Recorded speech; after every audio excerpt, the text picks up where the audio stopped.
في ربوع المجد كنا نرفع النصر المبين ونعيد الحق إن عبد رب العالمين. Hey, Bismillah, salatu wa salamu ala rasulillah, assalamu alaikum, peace be upon everyone watching. I'm just going to take a minute here and make sure that we're going on YouTube because sometimes the lag is big enough that from what I see, you have to wait. Okay, inshallah, we're good. Okay, I hope everyone is doing well. Welcome to Abraham Education. I'm Michael Abraham. This is my YouTube channel, Abraham Education. Some of the people watching this stream or watching the video later may not be familiar with the channel. So just to introduce it a little bit, my name is Abraham. I'm a teacher, a public school teacher and educational consultant in the state of Minnesota, creator of the Educator Training Program, Engaging Muslim Students, and author of the book by the same name. I don't endorse that Muslim students and families send their kids to public schools. However, being in that field and trying to educate people about Islam and our needs as Muslims as much as we can, I've put those resources together. You can go to abrahameducation.com to learn more about it. This summer, I've been live streaming every Saturday on my YouTube channel a parenting course for Muslim parents called Parenting Skills Muslims Need. Most of that, you can check the playlist to check that out. Most of that course has had to do with things that I've learned about kids and managing kids, motivating kids, how kids learn, nonverbal things of how you communicate with kids that I've learned in 12 years of being a teacher and working with kids nonstop. Most of that stuff is non-religious information to a degree, but as we move along in it, a message that I want my students taking that course to get out of it, and I want Muslim parents to get out of it, is understanding that part of how kids need to be raised nowadays is they need to be raised in a way where they're going to arrive to adulthood with a strong conviction about Islam, including having a very strong mission concept about Islam.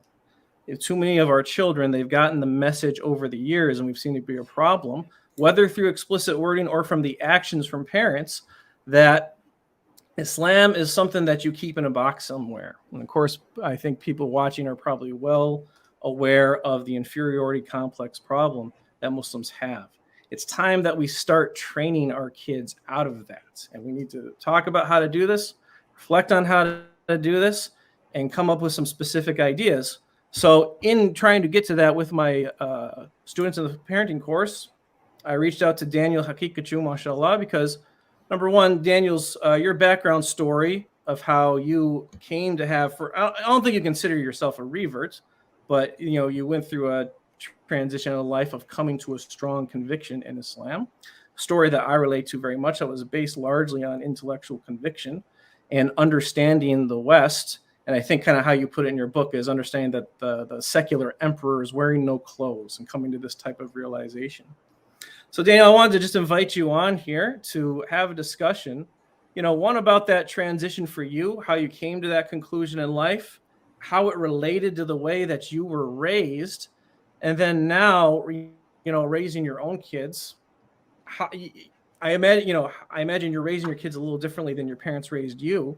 So how are we going to bring kids along to come up with the same conclusions that we had growing up decoding the West, although raising them differently? And then for a family where they've been raised in a practicing family, but they're facing new challenges, what are things that they have to consider this type of thing? So inshallah, if you could begin, tell us just a little bit about that transition of yours as a young man, this type of thing. Sure. Bismillah, alhamdulillah, salatu wa salam ala rasulillah. First of all, thank you so much for having me on. I think that this is very important work that you're doing, mashallah. And Muslim parenting is, I think, unfortunately, a lost art, because a lot of the wisdom that is found within Muslim cultures and within the Muslim tradition about how to properly raise Muslims has been confused, or it's been mixed with all of these non-Muslim ideologies and psychological theories and about child raising and childhood psychology and so forth. So there needs this kind of corrective, and mashallah, you're providing that, and I try to provide some of that as well in my material as well, or my dawah. So as for how I was raised, I would consider my upbringing to be not fully westernized, but also not fully Islamic. I think that, so my parents are from Iran and they immigrated to the US. And the thing about that generation of Muslims, and they still consider themselves Muslim, is that they were just, modernized by Western influence. And there is this inferiority complex within Iran, like a certain segment of the Iranian population. And especially, those who choose to move to the West, it's kind of a self-selected group. They see, the West as the promised land, the land of opportunity, getting away from the toxic influence of the mullahs or the religious class within the. Do you mind if I ask, did they immigrate after 79, after the revolution 79, or before? My dad did. And what was their immigration part of the fallout of that, or was it more just professional type immigration? My dad, it was more education prior to 1979 revolution, and my mom came afterwards, after marrying my dad. So, but I mean, their attitude towards religion, or let's say like organized religion, or like the Islamic tradition, is not positive, or wasn't. Maybe nowadays it's a little bit more positive, alhamdulillah. But this is typical of Muslim, immigrants. They aren't technically they haven't left Islam, but they just have these kinds of criticisms of Islam and religion in general that is informed by a liberal modernist attitude, secularized attitude about the role of religion in your life. So it's very compartmentalized, as you put it in the intro. Like religion fits in this box that you have on your shelf, but your life mission or your vision of how to organize your life, your family, is based on what's right or what's normal according to what? According to what's the status quo within Western society. So that's. And your parents taught you that more or less, like directly or indirectly. Like they didn't teach you in so many words. Islam is the truth, this type of thing. No, that wasn't like part of the conversation. Like the Islamic content that I got was cultural, and there are, because I was raised as a Iranian, to value Iranian culture, food, different ways of acting and behaving, how to, treat your family, how to treat your guests, certain things that Americans would do, we wouldn't do, or we would see as, not correct. Like, drinking alcohol was always, seen as something really bad. Or, one thing that I remember growing up is that we were never allowed to sleep over at someone's house. And growing up, because I went to public school, all the kids are going to camp, or they're going to, Boy Scouts, or they're having sleepovers. But I never got involved with that because, I wasn't allowed to. And, that's one example, but there are many examples like that where culturally I was raised as a Muslim, but just culturally Muslim. And so I value that. Like that helped me a lot growing up. Or like the idea of having a girlfriend, that was completely out of bounds. Like you're not supposed to have a girlfriend. It wasn't like, oh, having a girlfriend is haram and this is something that will lead to zina and do not approach zina. It wasn't put in those terms. It was put more in terms of like, you need to focus on studying. You need to focus on getting the good grades, and don't think about girls. Don't talk to girls. So now, do you remember how you felt about that, like in high school? Like, were you mad about those types of restrictions or this type of thing? No. Did it make you feel weird compared to other kids or anything? Yeah, but I got used to it. By the time you get to high school, I just had a self-identity as I really did consider myself Muslim and separate from non-Muslims. Like, okay, they have a different way of doing things. I didn't really have the full kind of conceptual understanding. Like I wasn't grounded in any kind of Islamic learning or Quran or Hadith. Maybe, before I was 16 years old, I'd only gone to a mosque like 3 or 4 times, my whole, that whole upbringing. So like the level of Islamic education was very poor, but still like certain values because of the culture and my parents instilling that culture in me, that gave me a certain identity as a Muslim. I never considered myself non-Muslim, and I really didn't feel like rebelling. Maybe that's just my personality. I just thought, okay, this is a better way to live. Like this is like, I just felt that from even that age. Mashallah. Your fitra stayed in place. Yeah, alhamdulillah, I guess so. I guess so, to a degree. So, I mean, so how'd you go about, I mean, it sounds like though your parents honored the West to a degree. How'd you go about, deconstructing and getting on this path where, you've put together very good criticisms about, Western ideology. And it's a type of criticism that we need to prepare our kids through. The way people consume it might be at like a higher academic level right now, but there is ways to start transmitting this to our kids. So talk about how you came to those arrivals in your I assume it was late teen years, early adulthood. You kind of came to this. Yeah, so I started learning more about Islam and getting that Islamic education through just friends and self-study. So starting in high school, I started to interact with Sunni Muslim high schoolers, and mashallah, it was a huge blessing because these were kids who really cared about deen, and they got it from their parents, also immigrant parents, and also like the masjid community that happened to be in that part of where I grew up.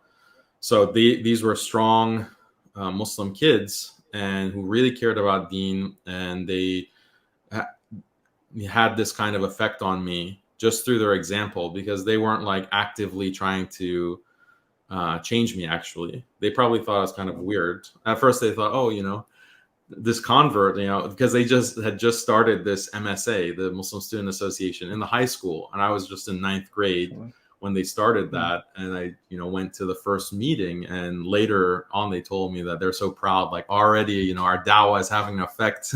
We got this white boy to become Muslim and be interested in Islam, so forth. So but that was such a huge blessing, alhamdulillah, and had a huge effect on me. And then it led me down this path of studying and looking into certain concepts, step by step, learning some basic things that, other Muslims might take for granted, like returning salams. Like someone says assalamu alaikum to you, what do you say back? Persians, like culturally, don't say, like, they say salam, salam. So there's no like wa alaikum salam if you know any Persian. So then that's like basic things that I have to learn. I didn't know how to pray. I didn't know like how to make wudu and ghusl and things like some basic things. But this kind of communal practice of Islam, just so important and critical, it was completely missing. So I had to pick those things up and learn them either by just observing people or reading it from a book. And then that's when I became Sunni. And becoming Sunni was really a matter of just realizing that I wasn't Shia. Like the specific things within Shia theology or Aqidah, I realized that I don't really believe these things. So I thought that being Shia just was more of a political distinction growing up. And other kind of Shia practices that I would see around me, like invoking certain imams or viewing the imams as having some kind of revelation. And I didn't really believe those things growing up. So it was just a matter of realizing that, okay, this doesn't really make sense. And it's not consistent with Quran and Sunnah. This was in high school. Yeah, this was towards the latter part of high school. And did your parents take that as like a rebellion at the time? No, they viewed the rebellion as just becoming more religiously practicing. That was the biggest rebellion was just growing out facial hair. and not shaving. Like that was the, because that externalizes it. yeah, it makes it like very apparent. Or like not shaking hands with the opposite sex. It was like it's externalizing certain things, and it came from a place of like, well, we want you to succeed and live a comfortable life in this society. Even though I was born here, it's not like we're fresh off the boat, but we want you to have a successful life, and that means you have to like look the part, you have to behave in the right way, you have to have the right manners. And it's kind of contradictory because it's their fault. Like they raised me with this kind of, like to value Iranian culture and to speak Farsi. I fluently speak Farsi because of them. Certain values, like, and they made it very clear, like you're not American in that sense. Like Amerikai nisi, like in Farsi, you're not American. Okay, well, that's what the message that you gave me. So this is the result. This is the fruits of that. And I mean, what did they teach? My parents, my mother is a conservative Catholic. My father is from an Arab Christian family. His grandfather immigrated from the country. So I had a little more conservative upbringing in that regard than other people. But, when I accepted Islam in young adulthood in the college years, my parents always told me that, we'll support whatever you want to do when you grow up. And then accepting Islam, and it was in the midst of the war on terror and, having an Arab background and, and 9/11. I was a senior in high school when 9/11 happened and all that time. And my family was fairly political. My parents are like, they're boilerplate Bill and Hillary Clinton Democrats, basically anti-George W. Bush and this type of thing at the time.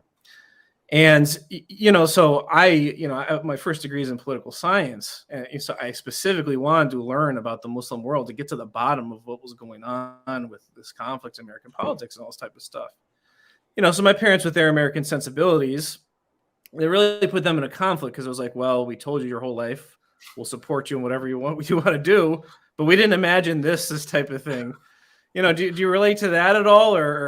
And just now it's like, of course, they have those same expectations with my own kids. Like, well, you're going to let them choose what they want to do in this type of thing, but it's not really like that, So I mean, can you talk? Do you relate to that angle at all? And how is it now with trying to raise your kids a little differently in this type of thing? Yeah, to a certain extent, like I said, there is a contradiction there where they want to support your choices to a certain, or your autonomy to a certain extent. Maybe less so. Like my parents, I think, had more specific vision of what they wanted me to be when I grew up, in terms of professional career and, just how I was within society. And that model was informed by this understanding of what is a successful person according to, the model immigrant within the West, and you're a successful engineer or doctor, physician, or university professor even, and you reached like a certain upper echelon. So they have these kinds of aspirations for me. This is natural for parents. You want your children to be successful in terms of dunya. But some of the things the way that they raised me conflicted with that goal. And I'm not saying that in a bad way. Like, I'm so glad that they taught me, these kinds of values and instilled that with me. And so I love my parents very much. And I think they've reconciled, definitely, or they did reconcile themselves to the fact, like, that's who I am. Like, I'm going to be Muslim. I'm going to be practicing. I'm going to marry another religious Muslim woman who may not be Iranian and may not be white, may not be, American white person. So they've reconciled. Your parents think of themselves as what? Your parents think of themselves as people. That's a whole this kind of MENA conversation about whether or not Middle Eastern North Africans are white type of thing. Does your family have a position on that? No, they don't have a position. Like, I think just when it comes to filling out documents, they put white just because there's no other box that would fit. But that's what you're supposed to put, technically. If you're Persian, technically, right? You're supposed to put white, man. Yeah. Inshallah.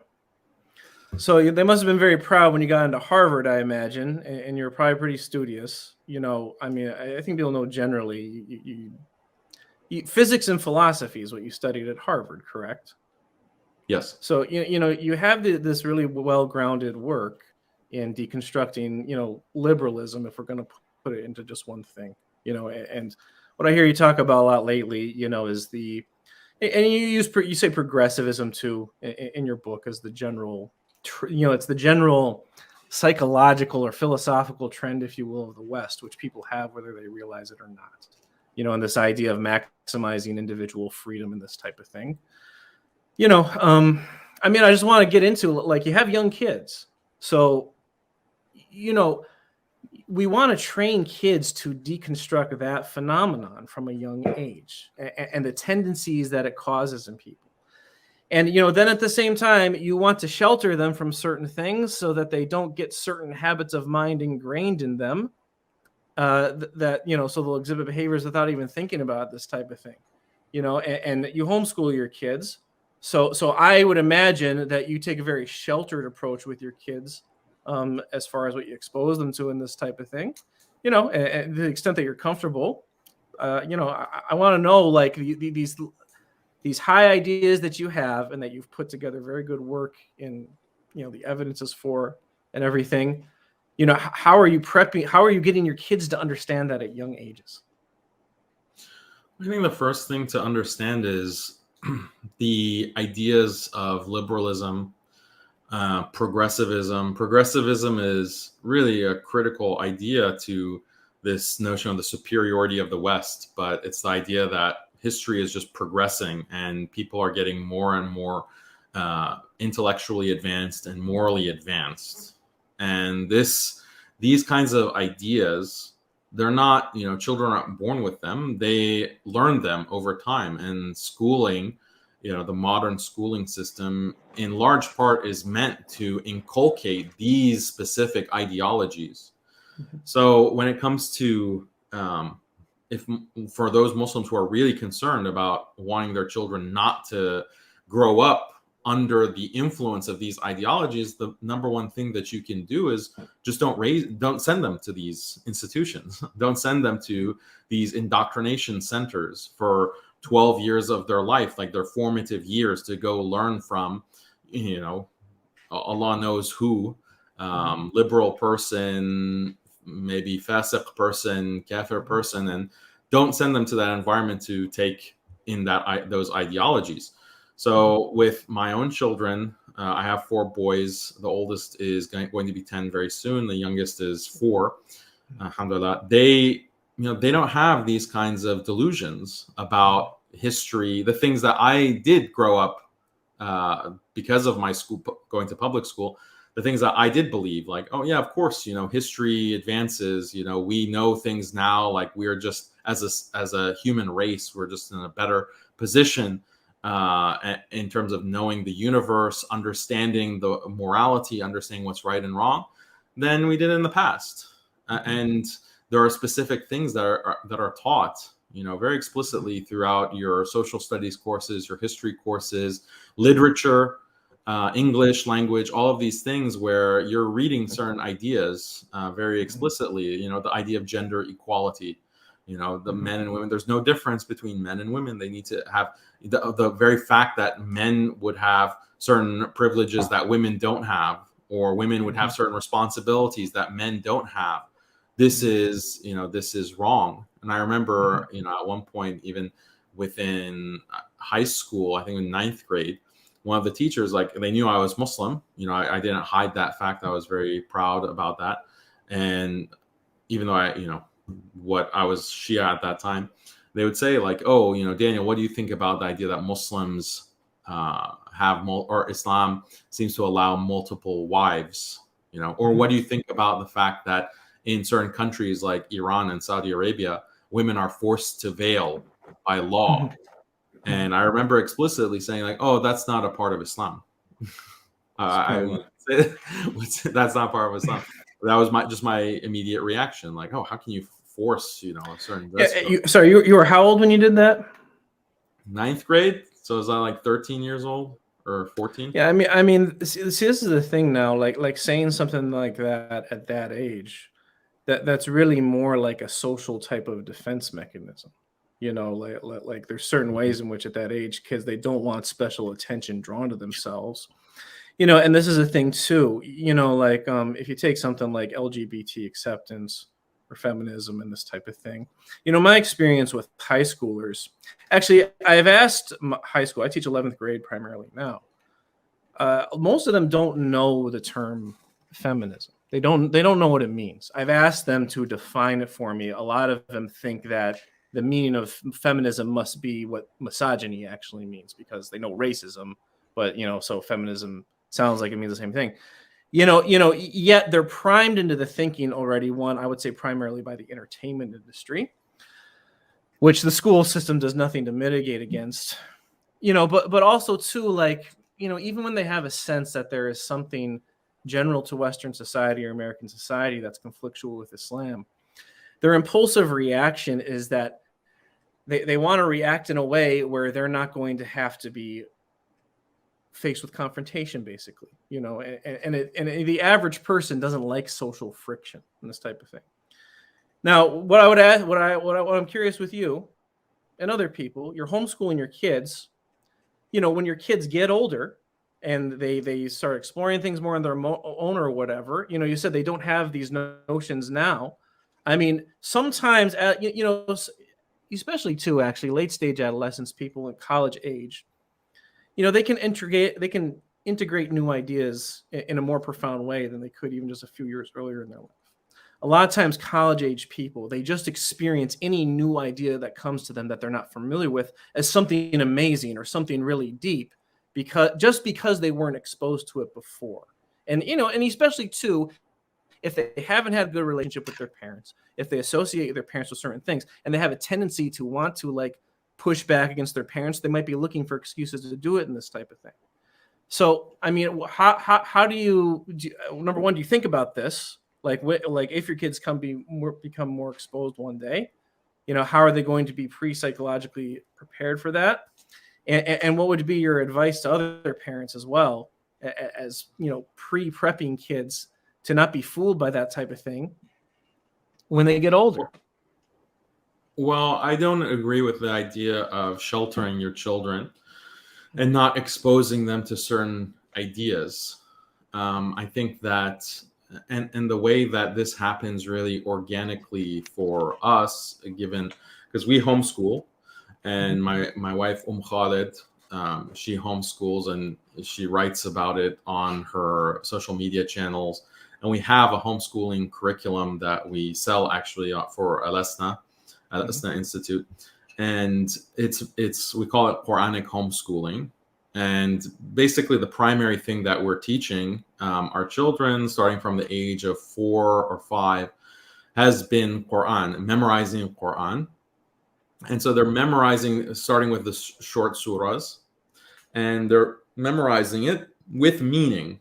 Okay, what is the meaning of these verses that you're memorizing? What do these words mean? And the surprising thing, or it might not be surprising to many of you, but for maybe me, it was surprising that how much of these modern ideologies are actually addressed, like the core of them are addressed in even the short surah of the Quran, because they're just still in the latter 10th in their memorization journey, but already they have come across a lot of these kinds of ideas, like the idea that death is the end and there's nothing after death. How many times in the last half or the latter 10th of the Quran in the short surahs is that explicitly addressed? Like the Quran is quoting the kuffar, Allah is quoting the kuffar as saying that we're just going to be turned into bones and dust, and of course we're not going to be resurrected. And these are just stories of old, like putting down the past. So this addresses atheism, it addresses progressivism, also the idea of iman and kufr, and those who disbelieve, and including Ahlul Kitab, including the mushrikeen. What is shirk? And that 100% addresses all of these kind of interfaith issues. Interfaith, and all religions are the same, and there's no really substantive difference. So if the child is learning these verses of the Quran, they're understanding the meaning, and they also have they're basically, the Quran is forming their understanding of the world and their framing of the world in a very beautiful way that meshes completely with the fitrah that they have. Even gender differences, and because we also, some basic hadith that you can teach children, and they just get it, like it makes sense, like different gender roles.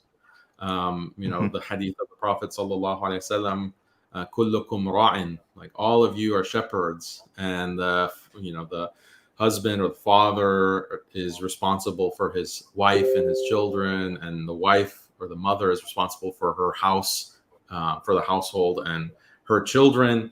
So there's gender roles in that hadith, and we teach that to our kids, and it makes complete sense. And then they start talking about because then we'll mention, did you know that some people actually disagree with this idea? Yeah. That people in society, and it'll click for them because they have relatives that are under the influence of liberalism, and they'll say, yeah, that's so silly. that doesn't make sense. How can that make sense? It's very obvious to a child that a man and a woman is not the same thing. So that's the kind of approach that we've taken, is really allowing the Quran to dictate these concepts, so that they have a very solid aqidah based on the Quran and hadith, and then everything falls into place. Basically, there's nothing new with these Western ideologies. The root cause, the root problem or defect in understanding, has been addressed by the Quran. That's what we've found through our experience. MashaAllah. Yeah, I appreciate you pointing that out. And this type of that's the thing too. It's disappointing seeing so many Muslim kids not understanding that the Quran actually has, and actually I get asked both by Muslim parents and by public school teachers as well, relative to Muslim kids, how do you teach critical thinking? And number one, actually, there's a lot of, as you said, there's a lot of bad pedagogical and psychological theory out there, which is the more popular thing in the public school system. One of which is, they think of, actually the public school system nowadays, they try to teach thinking more than they teach knowledge. They don't actually talk about teaching knowledge that much. They, especially in the field of reading and language arts, they think that there's just different types of thinking you can do, that, once your mind knows how to do that type of thinking, well, then you can transfer it across content areas, when that's not really true. The level to which you can think about any different type of content is directly related to the amount of knowledge that you have about that content. With the Quran, it actually gives the arguments, as you're saying. Our kids in public schools and things, they don't know how to articulate these things. They normally have not had the specific connections with the ayahs of the Quran pointed out to them explicitly. So I'm wondering, number one, if the Al-Esna program you have for homeschooling if it actually does that. And, number two, actually I want to emphasize that this thing you're saying of, there's some people who think this and some people who think that, that is a really important thing for our parents to get a grip of, that you have to do with kids. Because, that way, even, as you said, it will trigger with kids when they've seen things. But even if they haven't been exposed to something later, when they see it later, then it will trigger with them. This is what mom and dad were talking about. And this is what the Quran was talking about when mom and dad made that connection to me. And then their confidence in it increases, as opposed to it being something that overwhelms them. And again, they feel like they need to go, you get shut in, and they just get defensive about. Yeah, absolutely. You want to prime them and give them, the thing is that you're not sheltering them. You are introducing these ideas in a way that they can handle and respond to. You're walking them through the response, because of, look, you've memorized this verse already and we talked about it. And so you see very clearly how it's applicable. How would you respond to this question of oh, it's Christmas and we all need to celebrate the birth of God, basically this Christian idea. How would you respond to that based on what you know already about shirk, what you know about what you read in the Quran, and they can do it. And that's critical thinking, Absolutely. Critical thinking for within these public schools and within the liberal educational model. All it really means is be critical and question and undermine religion. Be critical and question and undermine your traditional upbringing, like whether if it's from a cultural background or religious background. You need to break free, but it's only being critical towards that. Don't be critical towards, gender equality or LGBT. Don't be critical. Don't exercise your critical muscle against these kinds of doctrines of the liberal status quo. So that is the type of critical thinking that they're teaching in these schools. We're doing the same analogous thing in the sense we want our children to have that kind of muscle, critical muscle, against all of this kufr, against all of these ideologies. And it's very natural, again, because as you mentioned, the Quran does that. Allah is doing that in these ayat of the Quran, even in the short surahs.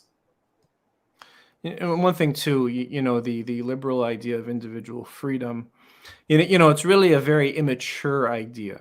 And in that sense, it can play on some sensibilities that give intuitively. When they're around age 8, 9, 10, those ages, kids start to really complain about things being not fair. And they have a very they care a lot about fairness, but they will have a very simplistic idea of fairness. It's completely self-centered. And it's, simple, just like, well, they got the toy, I didn't, or they got taken out to the candy store, I didn't, this type of thing, So, when you ask a kid like that, like in third grade, they learn about the American Revolution and they get taught that there were no women involved in the Constitutional Convention. Do you think that was fair? Of course, all the kids are going to say no in this type of thing, so that kind of immature psychological tendency of kids, they actually really play on that.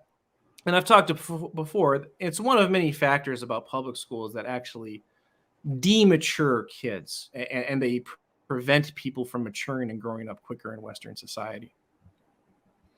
Yeah, I think that's something that's even recognized in some parts of Western secular psychology. And it's also noticed anecdotally, you'll see non-Muslims say that as I got older, I've become more conservative. I've become more conservative in adopting certain conservative values. Why? It's because, well, you've matured. Like your understanding of morality has become more nuanced and more multifaceted. And it's also, this is something acknowledged within like moral foundations theory. I don't know if you have read about that, but I often quote this psychologist, Jonathan Haidt, and he has this very popular TED Talk where he summarizes, what's really the difference between a liberal way of thinking and a conservative way of thinking, is that the conservative morality and moral values are more multifaceted. Like they encompass more human moral intuitions. So for example, he identifies like 5 moral foundations, and one is like fairness. One is kindness. Those are the 2 that liberals really focus on. But there's also a moral foundation in terms of respect for authority. Someone who has authority deserves respect, just by virtue of having that authority. There's also concern for what is sacred or what is taboo. Like something that is taboo should be avoided by the very fact that it's taboo. Whereas if you don't have that foundation, or you've de-emphasized that, then as liberals do, then, oh yeah, what's wrong with, tattooing my whole body and engaging in all of these kinds of taboo sexual behaviors? That's liberating, that's freeing, and that's just what I want to do. And it's not kind for a authority to tell me not to do that, like for God to tell me not to engage in that behavior. But conservative people, and when we say conservative, it's really the entire world population, because the entire world has these kinds of moral foundations. They're expressed in different traditions and different ways, but there's still like this kind of moral foundation that is natural to human beings. And then the 5th, go ahead. Well, I was going to say, and it's really important for Muslim parents to be talking to their kids from young ages about, kids have, unless it's prompted to them specifically, they will become completely self-centered. And there's so much in Western society that is only trying to nurture them to be self-centered. And, the selfishness that is bred by only thinking about yourself and only thinking about your wants and this type of thing. Of course, there's societal implications for that. And kids need to be talked about those things from very young ages. And a lot of times these situations where they are complaining or they're upset that they were untreated fairly, those are actually opportunities to teach these lessons in. I talk about a parenting course, but you have to know how to deal with kids to get them to listen to those lessons in those moments. And it's really a mistake to acquiesce those types of complaints all the time. Yeah, absolutely. One of the other things that I think is really important for children, and I'm sure that you discussed this, is the concept of authority and the necessity to establish authority in a child's life. That's not tied to the secular state or its institutions like school. But the parent, and this kind of authority of the parent is constantly being undermined by the liberal state, because they will say things like, oh, if you discipline your children, well, that's abuse. And there's this kind of creep, a liberal creep in terms of how much the line is moving. At a certain point, spanking your children is abuse. You can't spank your children. Now it's gotten to the point, that was, maybe 30, 40, 50 years ago. Now they're telling parents that, even if you tell any kind of negative response to your children's behavior, if you just say no to your child, this is actually abusive. You are stunting the child's personality this. So basically it means that the parent has no authority at all in the child's life. And it's important that Muslims don't, and unfortunately a lot of Muslims have fallen for this kind of nonsense, basically ceding all of their authority to the liberal state, because who's raising your children? Who's telling your children what's right and wrong? It's the school system, not you as a parent. So if your child is growing up with this idea that there is no authority except your own desires, what you want, then how are they going to accept religion at all? How are they going to accept Islam? How are they going to accept the fact that Allah is telling them, don't do this, this is haram, this is halal? They're not going to accept it. In fact, they're going to experience Islam as just nonstop oppression. And that's really the goal of liberal indoctrination is exactly that. So people will move away from religious tradition and adopt liberal secular norms and the authority of the state. So it's very critical in terms of preparing, that's the topic of our discussion, preparing children to deconstruct the Western ideologies. It's not all just intellectual, it's not all just teaching your child certain content. You also have to, there's so much that they take in through osmosis or through observation. And one of those things is you as an authority, as the parent, and you're at a certain age, you're not a child's friend technically, right? You're the parent. There should be a level of awe or fear of the parent. If I disobey, if I do something wrong, a child should fear the authority, the parent. And then that actually transforms into friendship later in life and respect and love. Not that it didn't exist before, but that's the way that children have been raised historically. And it's also something that we find within the seerah of the Prophet sallallahu alaihi wasallam as well. So one thing, so since you mentioned authority, I'm going to plug my parenting course here, because in the beginning of it, a big thing I've learned in teaching, and obviously you can't hit kids in teaching.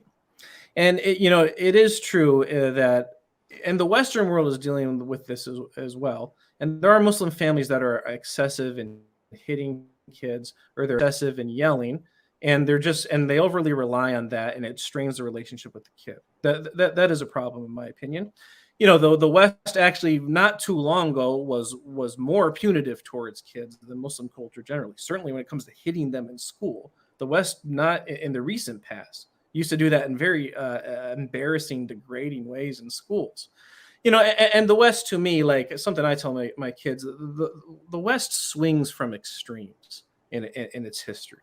So they were very harsh in abusing kids before.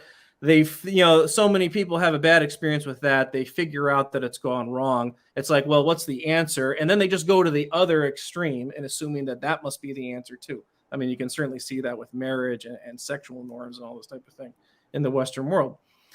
Some of the most valuable things I've learned as a teacher have been classroom management tactics that have to do with nonverbal communication, things involving tone of voice and body language, that were done by psychologists who prioritized accountability on the kids. And they prioritized maintaining the teacher's authority. They didn't have these theories of, just let the child be who they are and let them grow. They didn't have these type of permissibility ideologies behind them. They didn't overly rely on external motivation of just rewarding them with candy or this type of thing, and both those things happen too much in schools. They're some of the biggest issues in schools, actually.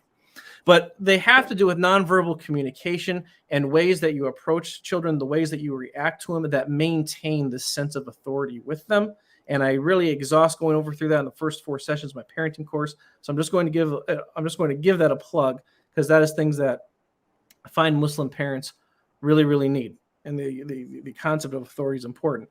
There is some, I'm dealing with a more loaded chat than I'm used to in my stream, brother, Jazakallah khair, but there is some things that were asked. This brother or sister asked, is this really happening in the U.S.? Because it's not happening in Europe. I assume he's talking about when you were saying the different ideas about what is child abuse.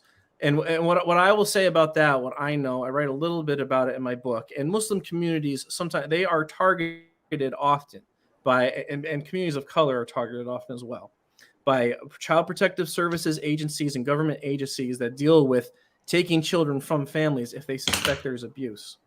And Muslim parents need to understand, in the public school system, it's pretty much every state has a law that a public school teacher, if they suspect there's abuse going on with a child, they're mandated by state law to report that to the Child Protection Services Agency, whatever it's called in that state. Now, in my experience with that, there is often a big gap between what is actually defined as abuse according to state law and what these agencies might consider abuse based on the latest theories being put out by the American Psychological Association or their gender studies program they went to or whatever. So it's really important for Muslim parents to understand what state laws actually say regarding that in their state. I know in the state, and in Islam as well, there's restrictions on what you can do to a child as far as corporal punishment goes. And in the state of Minnesota, what you're allowed to do is actually less restrictive than the Islamic dictates on it, according to the letter of the law. But that doesn't mean that the person practicing with these agencies and social service workers and that type of thing, they might apply it in a different way based on whatever they did in some professional development program or some college training. So people really need to know where the laws actually exist in order to be able to advocate for themselves properly. If you have anything to add to that, Daniel, go ahead. There's another question I wanted to get into here. Yeah, I think that's very important to know what the law is, but definitely Europe is at the forefront of pushing this kind of definition of abuse, to such an extent that now there are lawmakers in countries like Germany and Sweden and elsewhere where they say that if a parent is teaching his child that Islam is the only true religion, this is abusive. This is religious indoctrination, and it's unacceptable. And that's why a country like Germany has outlawed homeschooling. Like, parents do not have the right to, the way that they pitch it or they sell it is that, well, we're just protecting the religious freedom of children. And children are in a vulnerable state and they are overly influenced by their parents. So we have to shield the child from this kind of religious indoctrination, which takes away from their religious freedom until they reach an age where they have, the mental capacity to choose freely. So this is the way that they justify it, by basically liquidating all parental rights. There is no right that a parent has anymore over the child. Even in Sweden, like, this was the big controversy over the past 9 months, that the Swedish social services are abducting Muslim children, basically because and it's usually Syrian immigrants in Sweden, who are teaching their children that, look, you're a Muslim, you can't be dating. You're a Muslim, LGBT is wrong. That's considered abuse. That's considered domestic violence, even like you're violating the child, the social services come and split up families and send the children, Muslim children, to live, in these foster families along with a big paycheck. So yeah, Europe is much worse than the US. Actually, there is there's some level of legal protection, and the child protective services aren't as it is now. There are certain federal agencies that are politicized and will target minority groups on a national level. I don't think CPS is at that level yet. Maybe locally, CPS tends to operate at the state and county level in most places. Also too, as far as parental rights are concerned, at US, it can change by state. It also changes by district court region, of which I believe there's 11 in the United States, and especially in public education. Our next question is about public education. As far as the right to withhold your child from certain types of education, most states do have that, but that actually varies according to district court unit as well in the United States. The worst of them are definitely the West Coast. I forget the number, but the one that encompasses California, Oregon, and Washington, as well as the one in New England that encompasses the state of Massachusetts. The best one is for parental rights is in the South, that encompasses Texas, Oklahoma, Mississippi, and Louisiana, I believe. However, I have some previous videos on this I did with Ismail Royer. Those district court rulings, appellate court rulings, they are subject to Supreme Court rulings. A lot of things with parents' rights and education. Inshallah, I'm hoping to get some more videos out on my channel about this. There's precedents that have been set at the appellate level that have not been fully challenged in the Supreme Court yet.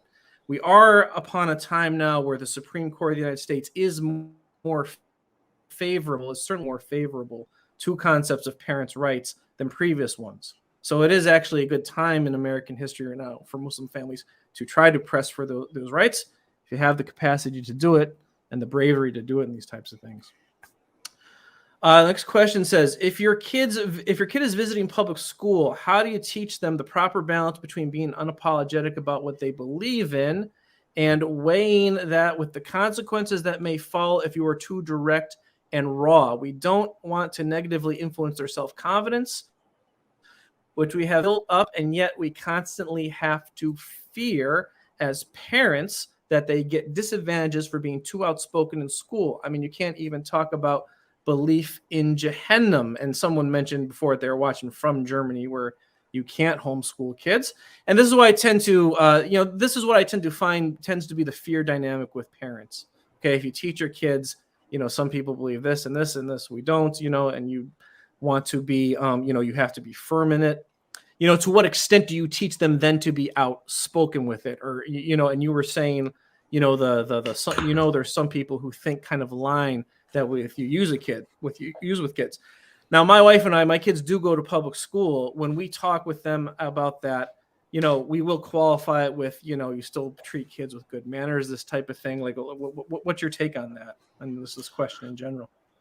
Well, our children get that as well, even without public school, because they have non-Muslim family members, or they have family members that are more liberally inclined and tend to disagree strongly with certain Islamic values.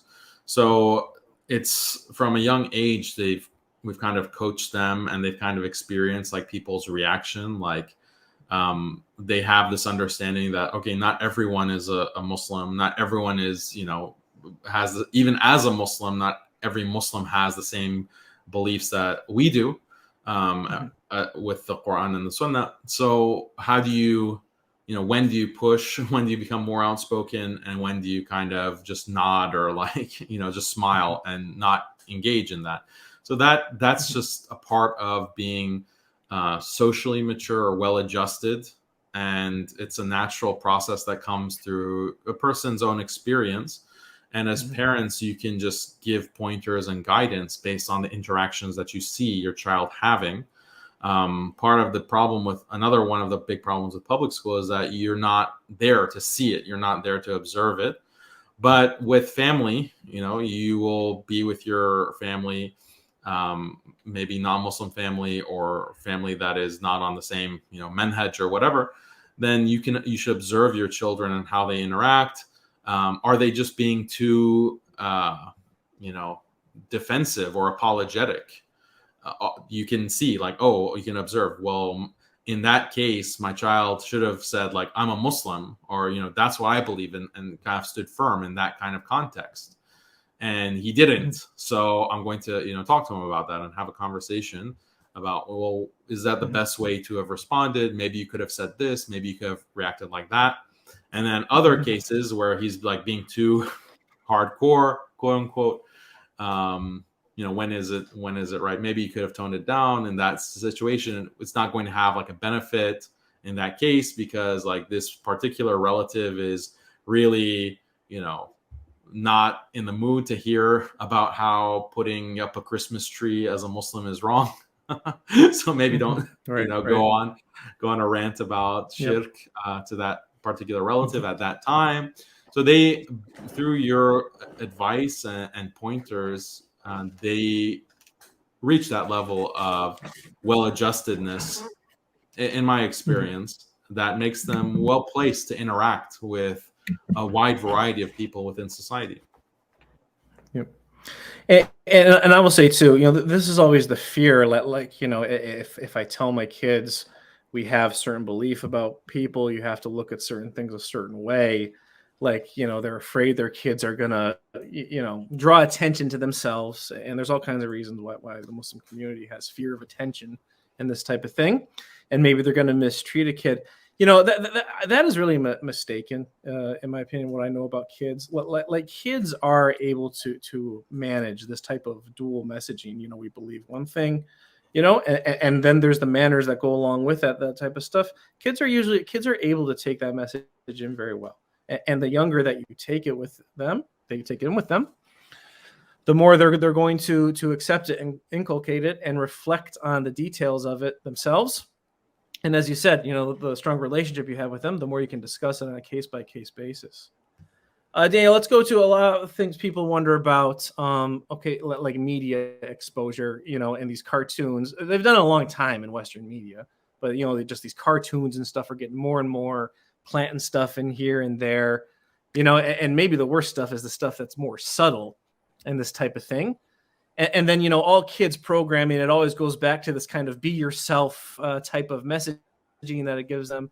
A lot of parents ask me about, how much do you control what they watch? Should you expose them to this entertainment? There's a lot of parents who don't know how to keep their kids occupied when they have a lot of free time, while the parents are doing chores or whatever. And the Western system for that is kind of you get the kid addicted to entertainment, and they revolve their life around the entertainment industry, So I mean, how do you handle like entertainment exposure, and how do you talk about with your kids about the entertainment industry and this type of thing with your kids? Well, we heavily control it. We have had a no screen policy for ages younger than 2. Just because of the cognitive effect that screens can have on children younger than 2. But after 2, then it's just heavily controlled. Like they don't have access to smartphones or tablets. They don't have access to TV. But more recently, there is, some exposure to like very old cartoons, maybe an hour a week. Like that's the extent of it. And for the older ones, they're just not as entertained by it because for most of their life, they hadn't had cartoons. They get their kicks and entertainment from books. And they just have this, they're avid readers basically. And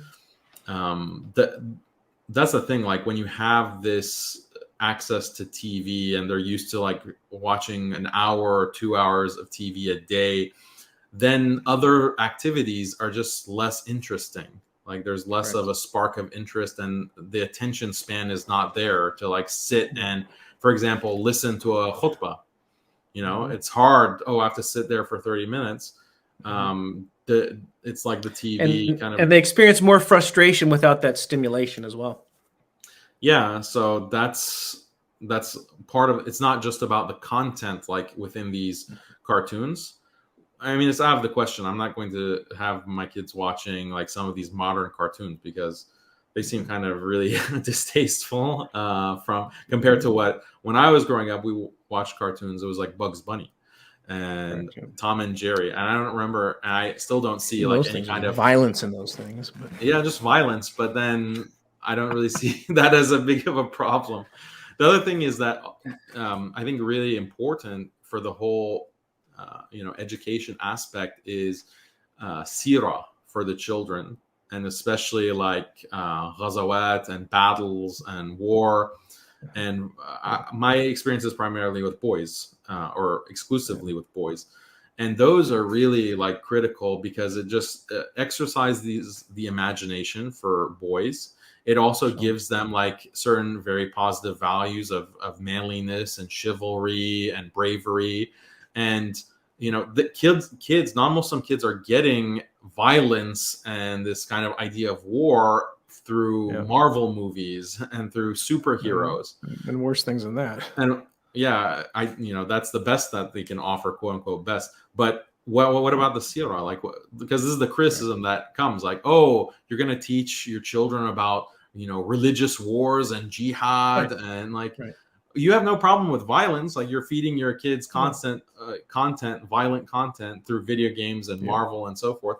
But you have a problem if it's like Islamic music and violence is just it's horrible, Oh, like what kind of, like rap music or something? Yeah, gangster rap and heavy metal. I mean, in the 90s, Metallica was one of the biggest bands. Their first album is called Kill 'Em All.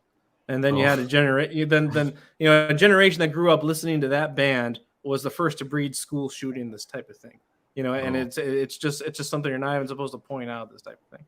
And I will say too to the people who have that question about cartoons, if you can't fully control the exposure or whatever they're getting somewhere else, it's okay to tell kids that there are manipulative forces behind those things.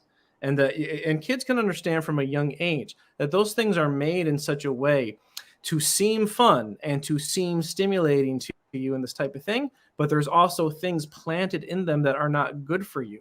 And that American society and Western society watching these things over generations is part of what has really, really hurt them.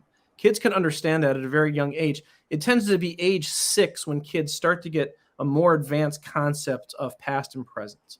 And I personally think it's very important at about that age to really have a talk with kids about the unique place where they are in history as Muslim kids. Because it's in a time of great challenge. It's in a time where the East and West is more converged than ever before. Of course, the West has material dominance over the East. But what the Muslim world has is they have the treasure of Islam to offer to people and to make them aware of that other people of the past and many Muslims in the past wish they could have done, that your generation has the chance for that. And setting that mission concept and just talking about these kind of, overarching historical themes, I believe is very, very important. And it's important to plant those seeds at young ages. And as young as age 5, 6, they can start to get some of those things. Yeah, I mean, as a practical point as well, I think that with my children, alhamdulillah, they have the benefit of understanding Arabic and speaking Arabic. So what we've done is we've given them, like, the media that they consume in large part is old lectures, from people like Tariq Soidan about the Sirah, on the Sirah. And he goes into all these details about the battles and the wars and the different, how the feats of strength and bravery of different Sahaba. And it's not like through this liberal, feminist veneer. Like, he doesn't sugarcoat things. These are like older lectures. And that has a really positive effect. Again, like having this idea of a mission, Muslims are, a civilization. Islam is a civilization. Islam is an ummah.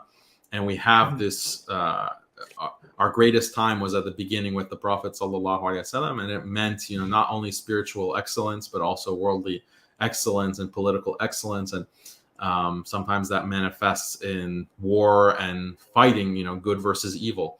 So that's, I found, like, has been very beneficial. And they view, like, the Sahaba in the way that some not exactly, but in the way that non-Muslims would view superheroes. Like that's the way that they view Sahaba, and they kind of take on like, okay, I'm going to be this Sahabi, you be that one, and we're going to have, this, we're going to reenact the battle, we're going to reenact this. So that's a big part of their entertainment. It's self-entertainment. And even if we're busy, myself and my wife, with other things, they are able to entertain themselves through imagination and what they've gotten from the seerah. MashaAllah. Captivating the imagination, like you said, MashaAllah. Hey, Daniel, next thing I want to ask about, in my trainings and consultancy work with public school teachers, something I try to show to them is, there's an Islamic way of looking at the world, and anything that comes up in public schools, there is an Islamic critique that could go along with it. Just it's made inaccessible to our kids and this type of thing, and I have had teachers, they have a sense of that. And I've even had some of them ask, why don't the weekend schools that they send kids to, Muslim kids, why don't Muslims teach their kids how to do those types of critiques in our school and bring those points of view out in our school? And I've had other parents ask me about that, and it goes, relating back to the kids who are in public schools. I mean, what are your thoughts on that? I see that a little bit as a gap of the weekend schools, maybe focusing too much on Quran memorization, not being able to control the kids and teach them.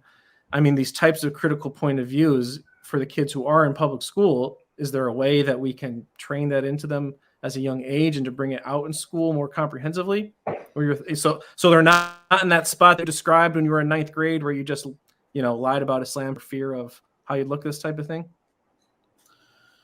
Well, it would be great if these weekend schools had better teachers and teachers who had better training to be able to address this. I taught Islamic school or weekend Islamic school for a couple of years, and I tried to, bring up all of these topics, but they're older, like 9th and 10th grade kids, Muslim kids, and I just have them for like 2 hours a week and on Sundays. And I tried to do my best, and I think it helped them to a certain extent. But now, alhamdulillah, there's a lot of YouTube content. And the more I see, my own kids, they will watch, my debates, for example, or they'll watch like certain YouTube channels that we, allow them to watch. And they very easily internalize the arguments and are able to like use them, and it helps them a lot. And that's part of like the very controlled exposure to certain ideas.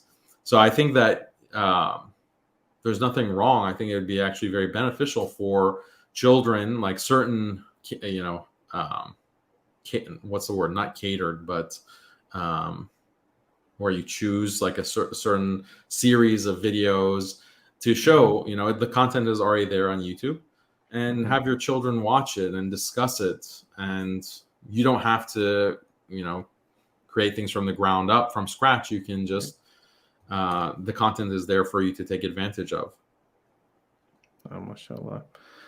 Well, Jazakallah khair, brother. I really appreciate the time. We've gone over an hour now. I don't want to take up too much of your time. Really appreciate the discussion. Anything else that you'd like to add before we go? I mean, I think people know where to find you in this type of thing. Well, I really appreciate your time and all of your expertise, mashallah. So thank you for having me. And, just a plug for Al-Asna Homeschool. If you go to alasna.org, there's a homeschooling tab. And this is an option where if you're hearing me talk about the way that we're educating our own children at home, and that sounds appealing to you, like this idea of Quranic homeschool, we put, that material, as I described, that's in our curriculum. So it's really affordable. It's probably the cheapest kind of homeschool curriculum that you can buy. And we deliberately make it affordable so that more Muslims can take advantage of it. And yeah, you can try it out. There's like samples, and you can download sample units, see if it's something for you, if you want to go through this homeschooling journey, or even if your children are public school and you want to supplement, give them Islamic education outside of their public schooling or private schooling. And it helps you really develop a relationship with your children on the basis of Islam. You can use our curriculum to kind of the research is done for you, so you don't have to reinvent the wheel. You can just take that, unit and teach it to your children, and hopefully impart some important values and help strengthen them in their ability to deconstruct these Western ideologies. And I will say too, the ESNA courses, they can be very helpful for parents to do those ESNA courses for these issues that you have concern about, especially if you feel that you're lacking in knowledge about how these things have developed in the West. And, not every kid thinks the same way, but I generally find it is very beneficial for kids when you connect historical dots for them. And that is something that I found the ESNA courses did very, very well. Why are people think this way in modern times? It is important to unveil for kids that, people in the West, they are acting like they're thinking originally or from their own ideas. But it's actually something that has developed over time, and it's part of a historical pattern. So once you unveil that to people, they're not so impressed with it anymore, and they can see it for what it is. So when you have that knowledge as a parent yourself, you can help connect those dots for kids better, and it's knowledge that they need. Jazakumullah khair, Brother Daniel. I really appreciate you taking the time. I'm sure you could have occupied yourself with other things. Everyone, thank you for watching. Please check out Parenting Skills Muslims Need, the playlist in my channel. Refer public school educators or any educator who's non-Muslim and teaching a Muslim kid somewhere. Please refer them to abrahameducation.com and Engaging Muslim Students in Public Schools, the training. They can also get the book on Amazon. Jazakumullah khairan. Barakallahu fikum. All praise is due to Allah subhanahu wa ta'ala. I bear witness that there is none worthy of worship except for him alone. Any good that came from this comes from Allah subhanahu wa ta'ala and his ni'mah upon us. Any wrong that came from it comes from the evils and deficiencies within our own selves. I ask Allah for forgiveness and seek repentance from him alone. Amen.